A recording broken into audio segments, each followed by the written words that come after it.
Nya ganti berarti.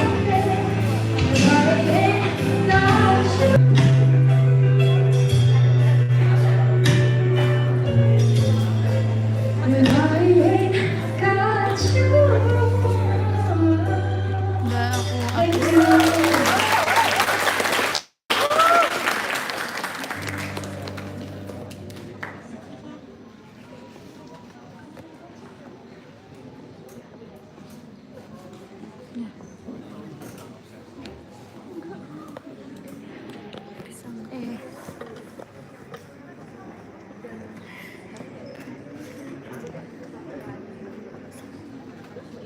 Agak miring.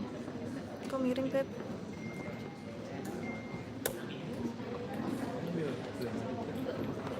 Udah.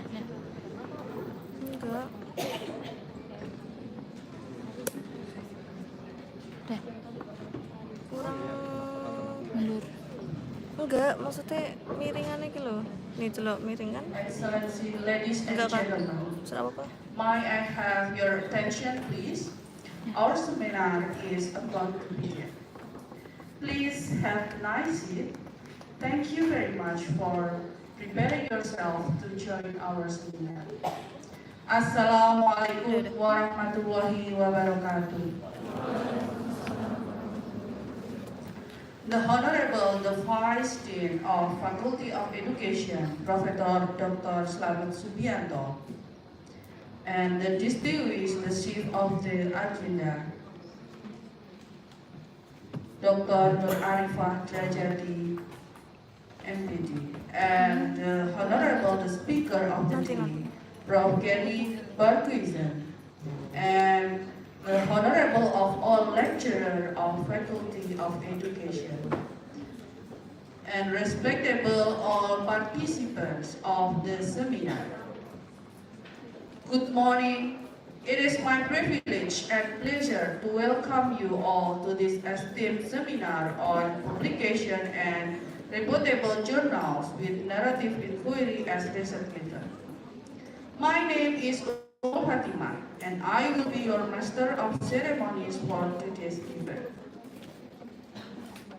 Firstly, let's thank to the Almighty Allah Subhanahu wa Ta'ala, who has given us some mercies and blessings so that we can attend this seminar without any troubles and obstacles.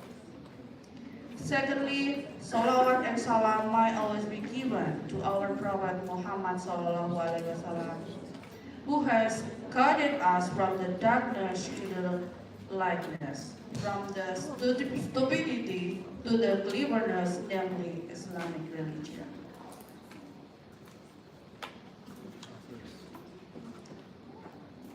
Ladies and gentlemen, the theme of today's seminar is publication in reputable journals.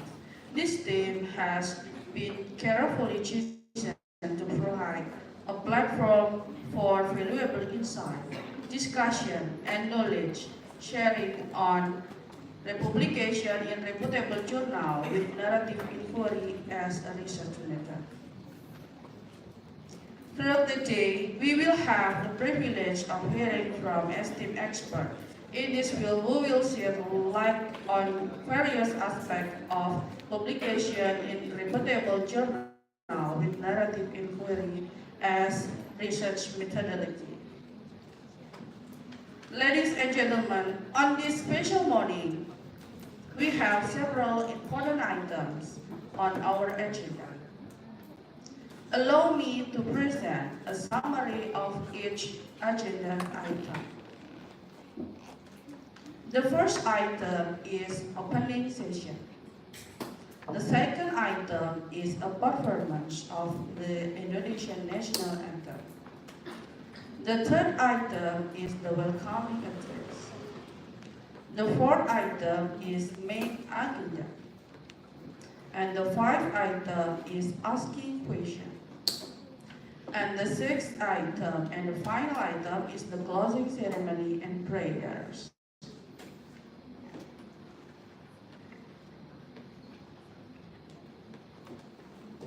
Ladies and gentlemen, Let us take this opportunity to commence our agenda by reciting the basmala together.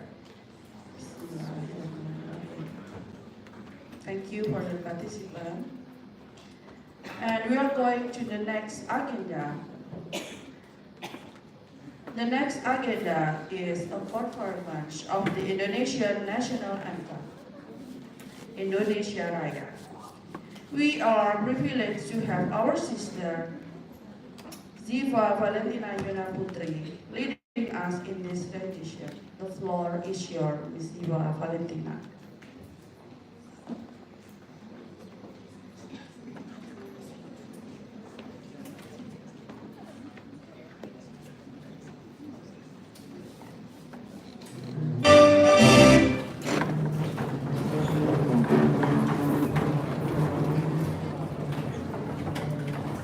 Let,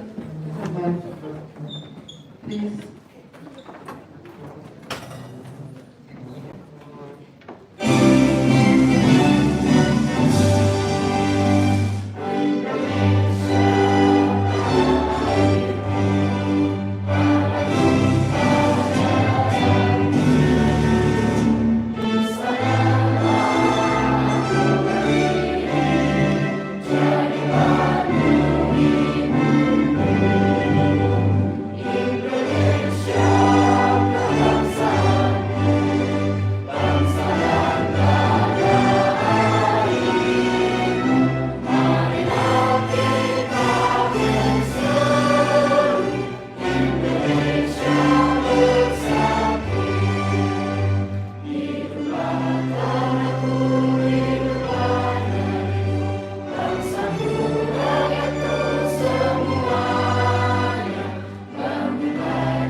Ladies and gentlemen, have a seat, please.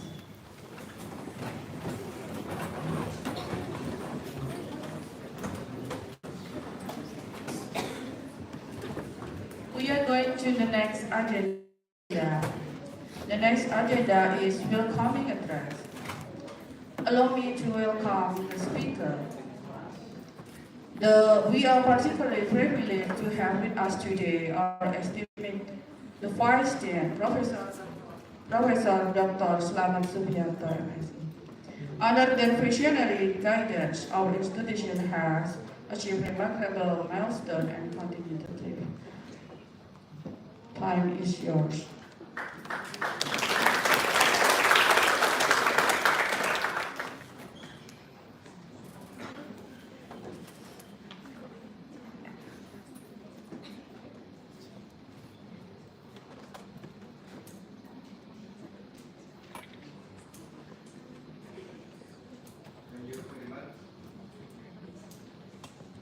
Thank you very much. Bismillahirrahmanirrahim. Assalamualaikum warahmatullahi wabarakatuh. Good morning, distinguished colleagues and students. Honorable Professor Kerry Parkinson, Narrative Inquiry Expert from the University of Auckland. Morning, sir. Thank you. And Dean of the Faculty of Teacher Training and Education, Universitas Kelas Maret, the Honorable Head of the Undergraduate Study Program in English Language Education, Dr. Nur Arifat Derajati, and the Honorable Head of the Postgraduate study program in English language education, Professor John Campbell, invited guest lecturers, students, and academic community of Universitas 11 Maret, who I honor and am proud of. Today, Faculty of Teacher Training and Education, Universitas 11 Maret, is honored to present a famous narrative inquiry expert from the University of Auckland, Professor Gary Bishop.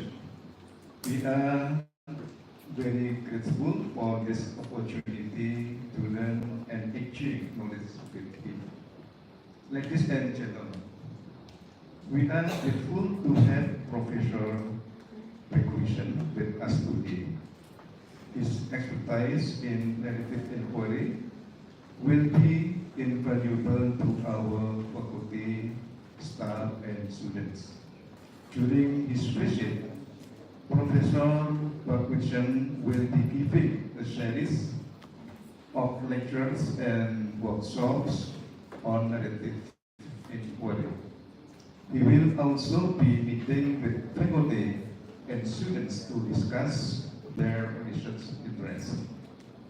And assured that Professor Bishop's visit will be a treasured learning experience for everyone involved. I encourage you to take advantage of this opportunity to learn from one of these leading experts in narrative inquiry. Before I close the speech, I would like to express some hopes. Firstly, I hope that this visiting lecture event can run smoothly and successfully. And secondly, I hope that the participants can make the most of the opportunities to learn and exchange knowledge with Professor Gary. And finally, I would like to thank Professor Kelly for coming and sharing his knowledge with us here and all students of undergraduate and postgraduate programs in language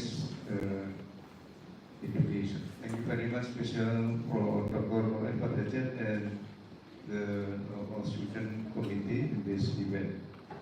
Thank you. By saying Bismillahirrahmanirrahim, visiting professor, the title publication in reputable journals with narrative inquiry auspicious methodologies. Today on Monday, February 26, 2024 is officially opened. May Allah Subhanahu wa Ta'ala bless this event as a useful blessing moment for our education. Thank you. Wassalamualaikum warahmatullahi wabarakatuh. Thank you for this inspiring speech. Ladies and gentlemen, we are going to capture our moment today before we are starting our seminar.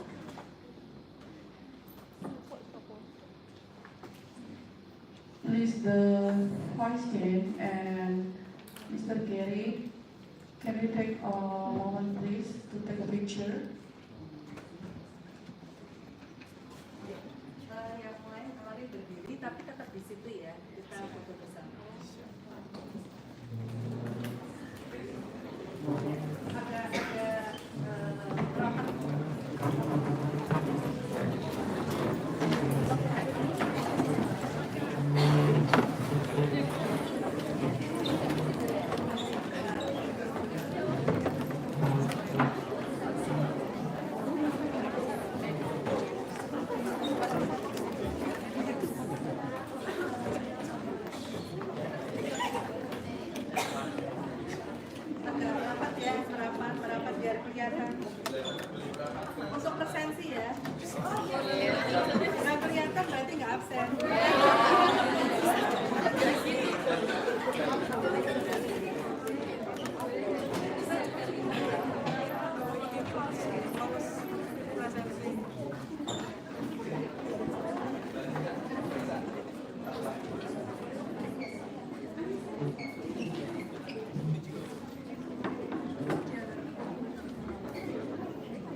bebas.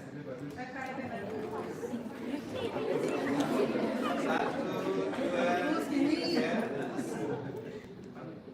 Tidak boleh menunjukkan jari-jari tertentu.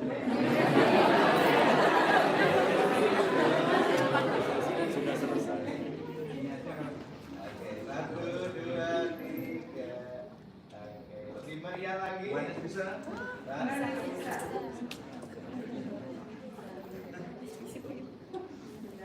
Sekali lagi video, kalau nanti Pak Dian bilang NS, semua jawab bisa, gitu ya. Kalau saya bilang FIP bagus, UNS bisa. Boleh dicek dulu. FIP bagus. UNS bisa. Oke. Habis itu langsung temukan. Oke, siap. 1, 2, 3. FIP bagus. UNS bisa.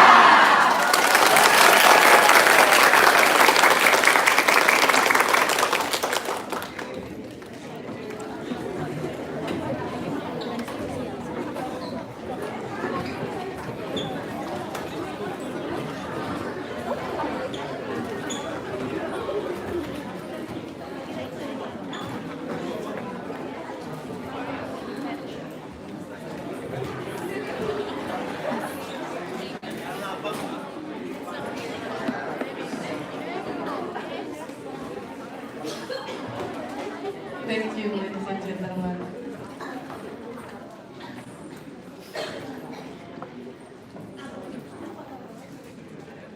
We are going to the next welcoming address. It's coming from Dr. Nur Arifandra Jadi PD as the chief of this agenda. Now, we are going to the main agenda. In this agenda, I'll pass it over to our moderator to guide us through this agenda. Please, Ms. Lita Liviani, MPD, time is yours.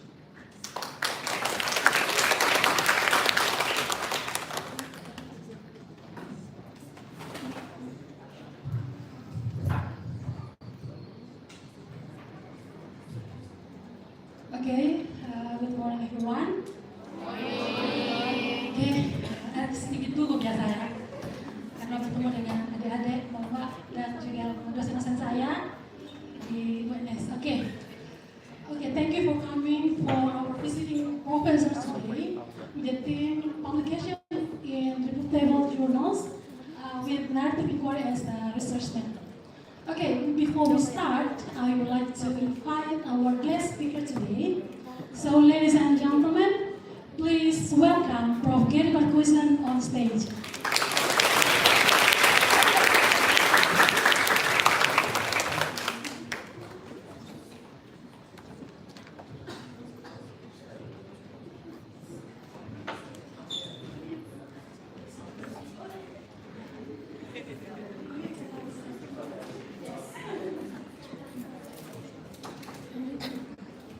Okay, before we begin our talk today, I would like to introduce Professor Gary Markusen. So maybe you can see the slides. Professor Gary Markusen is a professor in Applied Language Studies and Linguistics in University of Auckland. Okay. Sorry. Oh iya, monggo. Okay, Professor Gary Markusen was born and raised in South Africa, and now is a full lecturer in University of Auckland. Okay, currently, Prof. Gary Markusen is involved in a number of research. Okay, thank you, Prof. Yeah, a number of research projects in focusing on narrative inquiry, teaching English language teaching, teacher identity, and so on. So we got professor here, and he is really, expert in narrative inquiry. He has for me myself, for my thesis, thesis and also for my dissertation, I also take narrative inquiry. So this is actually a great opportunity for me to learn direct from the expert. So without further ado, let's start our our talk today. So, Professor, are you ready? Yes. Okay. So time is yours. Give big and round applause to Professor.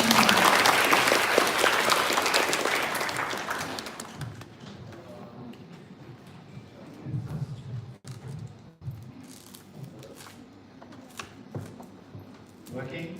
Yes. I just need the clicker, please.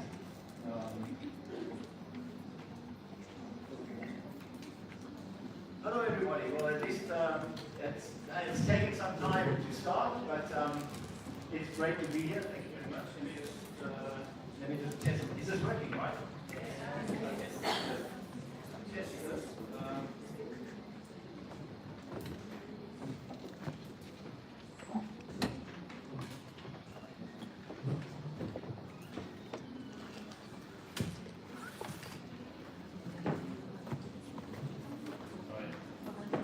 Getting on point of this thing. That way.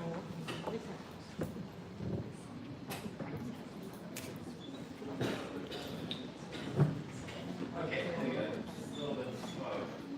Okay, so well, let's see how it goes. So we're going to be talking about narrative inquiry today. I'm being introduced, you know where I'm from and what I do. I work in narrative inquiry. Who's heard about narrative inquiry? Put your hands up. Some of you have heard a bit about narrative inquiry? Most of you? That's great. So I'll talk about narrative inquiry. I've prepared quite a lot, and I may have to cut some of it out, but we'll see how we go, right? So what I'm planning to do is talk a little bit about what is story, because story is very important for narrative inquiry. So I'll talk a little bit about story, and then I've embedded in the talk some tricky questions about narrative inquiry and a research methodology. Some questions that I always get asked whenever I go to, let me just move closer to the screen here. Whenever I get asked to talk about narrative inquiry, I always get asked these difficult questions, these tricky questions. So I'm going to be talking about these questions. Sorry, this thing. Oh, there we go. Oh my God. It's just like it's got a life of its own, right? Okay, so I'm going to be talking about narrative inquiry. Firstly, just about what it is, then I'll address some of these questions. And some of these questions have to do about publishing in narrative inquiry, because there's a lot of doubt about the value of publishing in narrative inquiry. So I want to talk a little bit more about how significant the work of narrative inquiry is and how powerful the publications of narrative inquiry are. I want to try and convince you a little bit about how significant this work is. So narrative inquiry, as you can see, has as its central concern the stories that narrators tell about their life experiences. So narrative, story, two important words. Narrative inquiry has as its central concern the stories that narrators tell about their life experiences. So it's about stories, about life experiences, the experiences that your research participants have. So we've got two things. We've got stories and we've got life experiences. No, this is crazy. It's like constantly on hold. It's just running away. Sorry, I need to find another way. This is just out of control. Okay. All right. That's going to be recorded, nevertheless. Okay, but narrative inquiry is much more than the telling of stories. If it was just telling stories, that would be so easy, right? It would be like you're not even doing research. You're just telling stories. It's also about making meaning of life experiences. Making meaning. In other words, understanding those experiences through the process of telling stories. So you've got the experiences of the participants, you've got the stories they tell, and you've got the meaning making. Making meaning, understanding those life experiences. Okay, So now I want to give you one or two big ideas about narrative inquiry research to set the scene overall before I get into some of the finer details. Right? So this is very important for the work, the type of work that narrative inquirers do. So researchers, narrative inquirers, collect stories. So the stories are in the data. So if you do an interview, for example, you'll find stories in the interview data. Or you ask teachers or language learners to write stories about their experiences. So the data has stories in the data. You all get that? If you understand that, that's very important, because that's a big step forward for you to understand what narrative inquiry is about. The second process that's often involved in narrative inquiry is to configure stories, to construct stories from the data.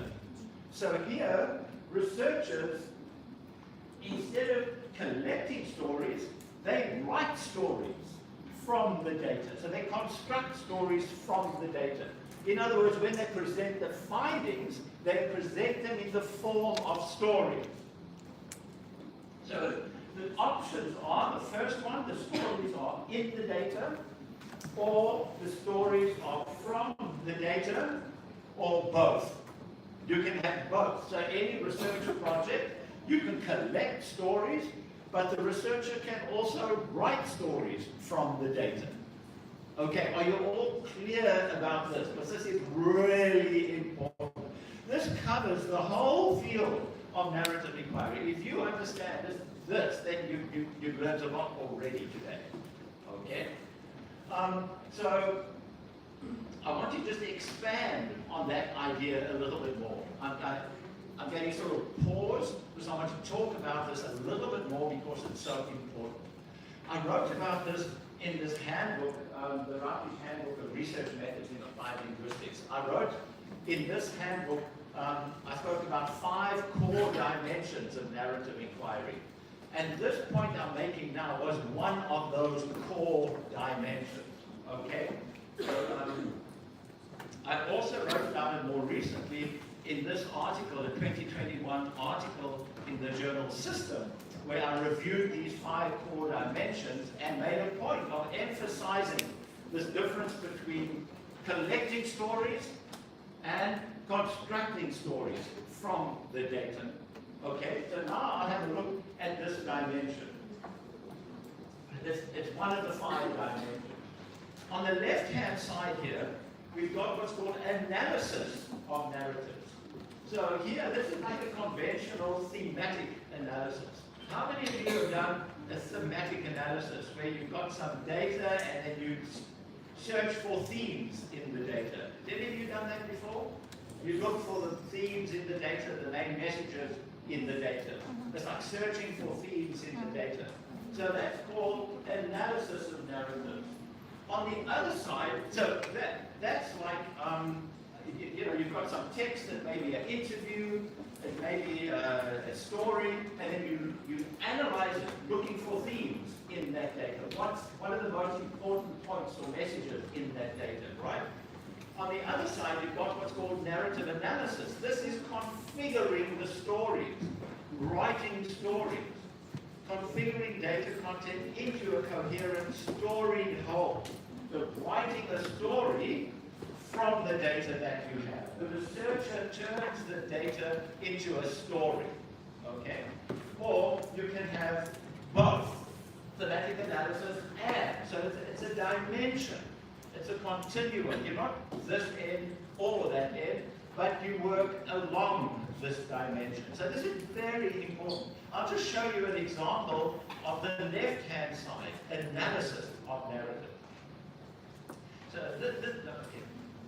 this was a little study I did some time ago where I was working with, I was asked to teach an intensive class of master's students. There were just 2 students in the class, some time ago when I was a visiting professor.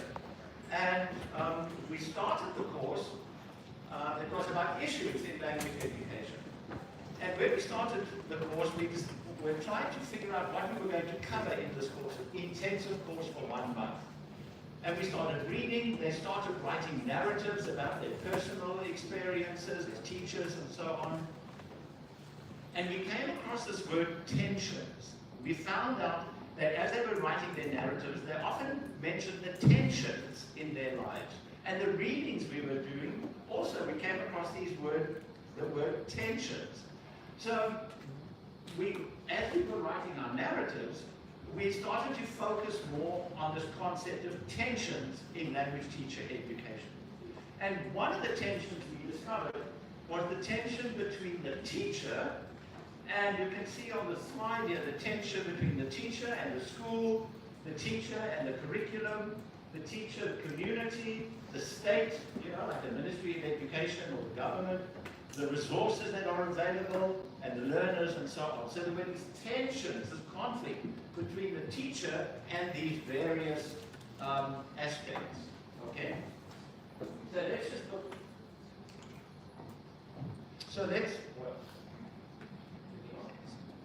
Take what? Hello? Yeah? So let's just look at an example of the tension between the teacher and the school. Let's look at this one example.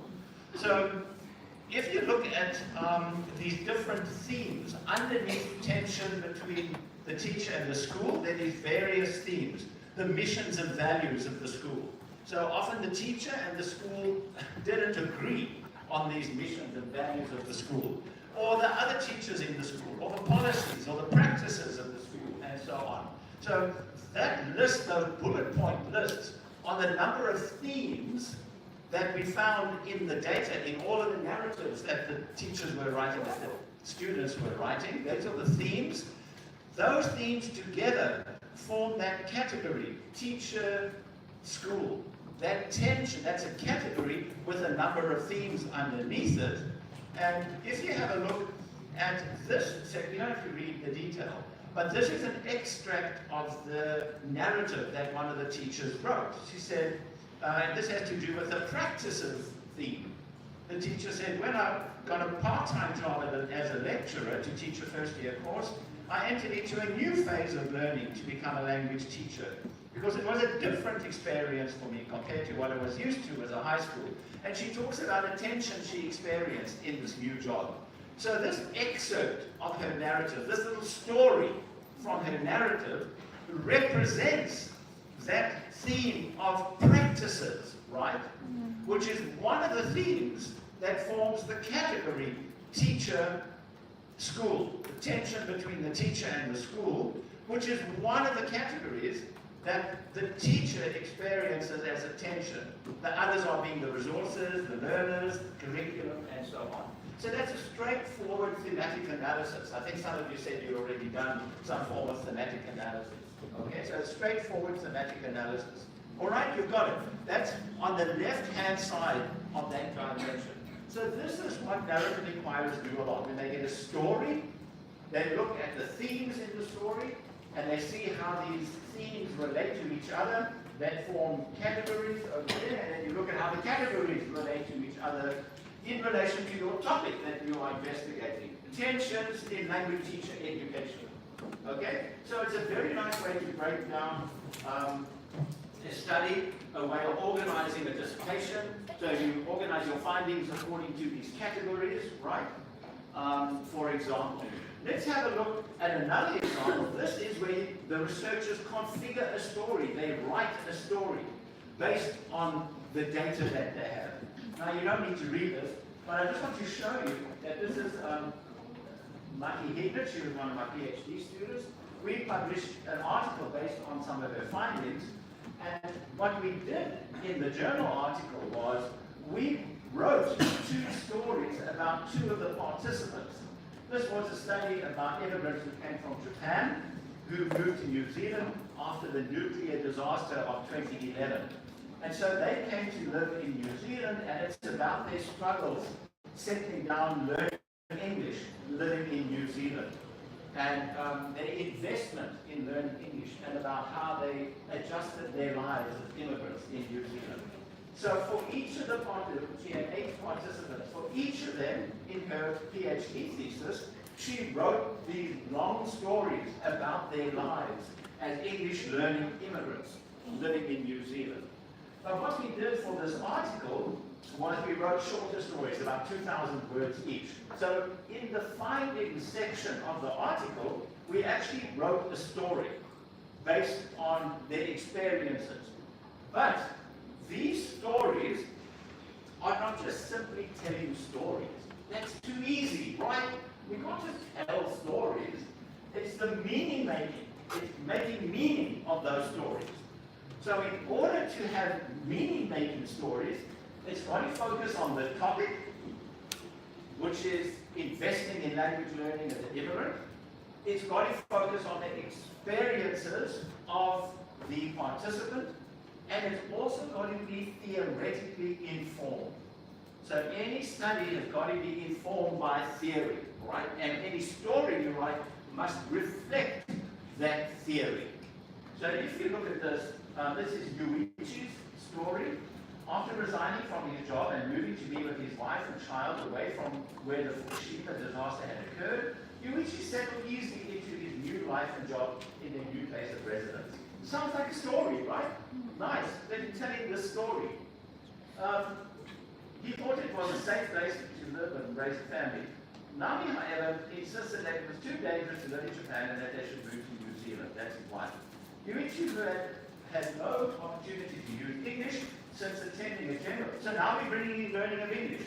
So now we're focusing on the topic. It's not just, oh, he had a lovely time and he went to the movies and he bought a nice house. It's about English. It's about English learning. So we have to focus on that. And then over here, fulfill the English language requirement for admission. He did a postgrad course in English. So he's investing in language learning. Investment was a key theoretical concept that we looked at. So the story is a theoretical story. It's an academic story. Okay, so very important. Okay, so now what I've done so far is I've made this very important distinction that in narrative inquiry, stories are important. We collect stories, and we also construct stories in the telling of the findings of the experiences, right? Or it can be both. Usually it's one or the other, but it can also be both. So it's all about stories. Okay, so I'm going to move more quickly now. All right, are you happy, everyone? Sure. You following? Yes. Oh, okay, cool. So I don't think it's cool, but I've been for a while. That's good. Okay. Good. Okay. So, what did narrative inquiry focus on in terms of the analysis? What's the analytical focus? Where does the inquirer's analytical focus lie when they examine the stories? Okay. Firstly, one of the things they focus on is the content. You know, what are the stories about? The lived and imagined experiences of the narrators. What are the stories about? What was told? Why did things happen? Where did they happen? When did they happen? Who were the characters in the story? Yep. And so on. Famous narrative inquirers, Connolly and Clandon, talk about three dimensions or three commonalities.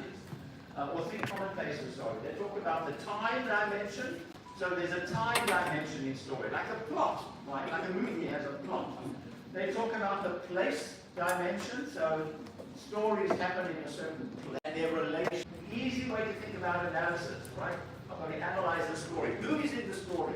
Where does the action take place? And when does the action take place? All important story questions. Narrative inquiries also focus on the form. What do stories look like? The way they have been organized or structured. So some narrative inquirers tend to focus more on content. Others tend to focus more on the form of stories, like linguists or sociolinguists like to look at the form of stories. You know, how is the content sequence, the sequence of content of the content. And of course they want to know what the content is, but they're also very interested in the structure of the story, like linguists like to do that. Riesman, who's a very famous sociologist who looks at narrative, she says combining both content and form are very important. It enhances, it strengthens the analysis of narrative data if you look at both the content, what they are about, as well as the form, how they are constructed. All right? So usually, as I said, you do one more than the other, but typically there are elements of both the content, what they are about, and the form, how they are structured. Everyone who does narrative inquiry also has to focus on the context. All right? So we've got the content, what they are about. We've got the form, how stories are constructed, but also the context. So stories don't just fall from the sky, says Riesman. They are composed and received in context. All right?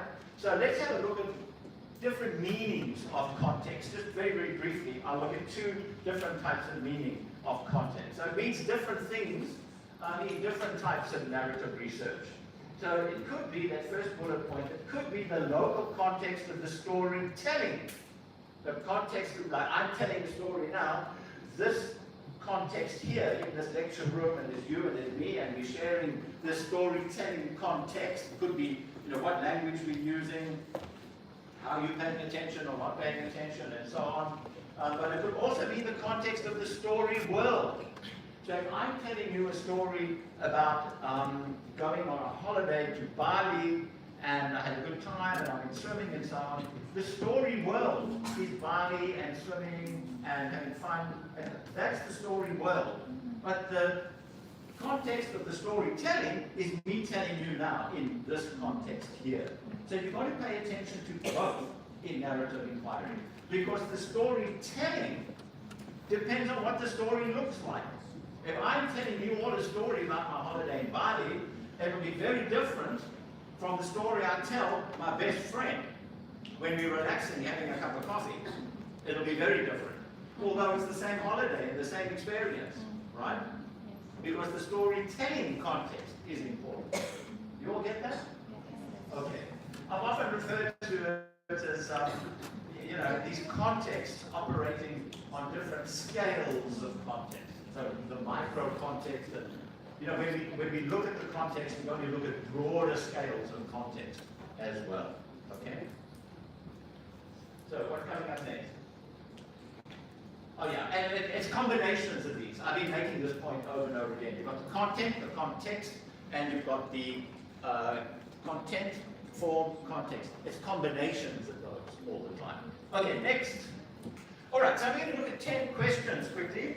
We're doing okay for time. I'm going to have to work quite quickly, but there's 10 questions here that I often get asked, as I said, when I do work on narrative inquiry workshops and seminars. So let's have a look at these 10 questions, because they are a little confusing, but I'll try and give you an answer.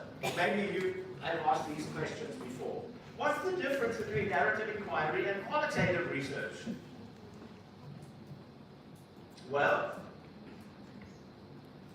one difference is, one philosophical difference, is that we talk about narrative as a mode of thought, that sort of way of knowing the world, right?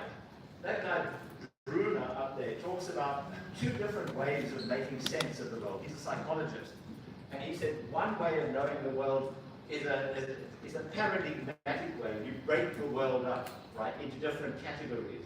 So when we talk about trying to understand the world, we talk about furniture, right? And then furniture has, it's got tables, it's got chairs, it's got beds. But then if you look at tables, you get different types of tables, right? And if you look at beds, you get double beds, king-size beds, single beds.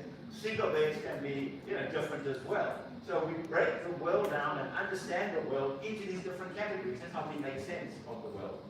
A different way of knowing about the world is through narrative, by telling stories. And by telling stories, we don't break things down, we put things together. We try and make sense by looking at all the bits and pieces and seeing how they fit together, and we do that by putting it into story. So if you believe that we make sense of the world through story, then you would follow a narrative epistemology. Epistemology is a big word for knowing how we know the world or know about things, right?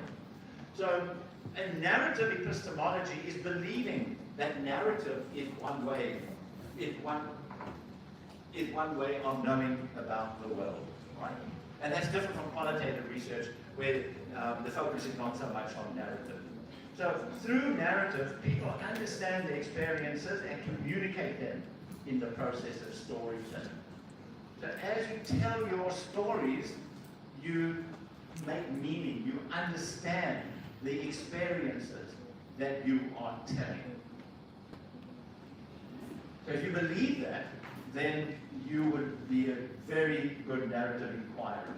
And I firmly believe that. I believe that through telling stories, we begin to understand the experiences that we are telling about. We make meaning of the experiences that we are telling about through the process of the storytelling. And following Bruner, I believe that we do understand the world through stories. I mean, I know some people, right, who whenever they talk, they tell stories. Do you know people like that? They always just tell stories. Just tell stories. Hi, how are you doing? Oh, I was thinking what happened. Story, story, story, story. And they just tell stories all the time. Okay, let's just jump. I'll jump these slides. Next. Next. Okay, next. All right, and question number 2. I want to focus a little bit about story. I've been talking about stories all the time. How do stories relate to narrative inquiry? So, yeah, this is a question I get. You're talking about narrative inquiry. What do you mean by story? And I know. So let's talk a little bit about what do we mean by story. Is the data in story form? So what happens if you want to do narrative inquiry and you do an interview and you ask a question and they just give you an answer? Where's the story? Right? So you don't always get stories. Okay, the next one, analyzing stories or configuring stories. Now that I've explained in detail already at the beginning of the talk today. And what about an emphasis on language and discourse? So this is looking at the form. What about that emphasis? Should we pay attention to that? Okay, next. All right, so what is story? So we've got to acknowledge that story means different things to different people. The different cultures have different ideas about what story is. Maybe different socioeconomic groups. Fabulous work done, famous work done by William LeBob in the 1970s in New York City, where he looked at the way different social classes told stories, and stories were told in different ways, but equally effective and powerful stories were told by, he looked at African American, lower social class, lower socioeconomic class kids who were telling stories. And people said, oh, you can't understand those stories, they don't make sense. But when you analyze them, you found out they were fantastic stories. They made perfect logical sense. So different socioeconomic groups tell stories differently. Different ages tell stories. Here, this is the young kids telling stories and older people. There's different ways the stories are told. Maybe different genders, works being done on different genders, telling stories. And even individual people tell stories differently. My holiday in Bali, for example, when I'm telling you that story as opposed to telling my friends over coffee when we relax, right? Different way I'm telling the story. All right, the stories look different. Okay, next. So the stories differ in the following ways. I'm sure you're familiar with it. Firstly, in terms of the content, what they are about. So what we include, the content we include in stories is different. So I'm just saying, I'm doing this slide because when you talk about narrative inquiry, you talk about stories, and someone says, oh, but you can't say that in my culture, a story is different, or in my, socioeconomic group story. So I'm just making you aware of that, so you think about that. The stories are different in the organization of the stories, the way that they are organized, how the content is sequenced. And I see this in my students writing, when they're writing sometimes. So, the way I write, I start at the beginning and I keep going, and this idea relates to that idea, relates to that idea. Some of my students write and they say, there's a way you start there, you have to go back to the beginning. And they say, well, that's how I write, And there are different cultures write in different ways. It's the same with storytelling. You start at the end sometimes and then work way back to the beginning, and then you go back to the middle, then you go back to the beginning. Different ways of organizing the content. Also differences in what's left, what's in the story, and what's out, what you can put in and can't put out. Sometimes there are limitations. There are constraints from different cultural, religious groups about what you can put in and can't put into stories. And then, of course, the choice of semiotic resources. The language, stories look different depending on language. We now look at the way we tell stories on social media, for example, with emojis, with pictures, with so many other different semiotic choices we have. All right? Okay. Okay, so my view of story, I'll just quickly go through this. This is what I always think about when I think of story. So, firstly, stories narrate, and I think this is pretty universal. I think if you think of your idea of story, I think this is pretty universal. They narrate experiences from the past or the imagined future, so the experience of the participants are included in story. Next. They include reflective or evaluative commentary on those experiences. So it's not just, I did this, then I did that, then I did that, then I did that. That's not a very interesting story. But it's more, I did this, and it was really great. I felt so excited about it. And then I did that, and it was so much better. It was much better. I felt great. I think I want to do it again, but I had to talk to my friend. Then I did this, and it was horrible. I never want to do that again. So you include commentary on what happened. That's what makes it important. You evaluate what happened, and you give your emotional reflections on what happened. Number 3, they typically have a temporal dimension. So the stories move over time. In other words, there's a plot. So something happens and then something happens and then. So there's a time dimension. Something happens over time. Okay? And they embody action. Something happens in the story, right? In some space, some time, some place. There's got to be action, right? If there's no action, there's no story. Something's got to happen. So if you've got a grocery list, I've got to go to the supermarket and I've got to buy this, that, and that. That's not a story. That's a list of things. There's no action going on there. There's a list of things, right? So you've got to have some action, something going on. And then one more. Stories always make reference, either implicitly underneath the surface or explicitly, to who was involved in the story. So there's characters in the story. There's people who relate to each other. They've got relationships. So any analysis has to look at who is in the story, when the action took place, that's the time, and also where it happened, in the physical place and social spaces as well. Social spaces with other people, with material objects as well. So these things, I think, need to be in a story, and I think most people would agree that this is fairly common, fairly universal. Right, okay, quick, on to the next one. Okay, so the data in story form, so when you collect your data, it's not always in story form. As I said, sometimes you ask an interview question and then you just get a quick answer, a short answer. But there's no story there, right? So, open-ended questionnaire items. If you've got a survey or questionnaire and you ask a question, maybe they'll answer in a short story. Maybe there's no story. Maybe it's just a quick reply. And teacher reflective journals is a nice example of where you often find stories. So sometimes you get stories in the actual data, and sometimes there's no stories in the data.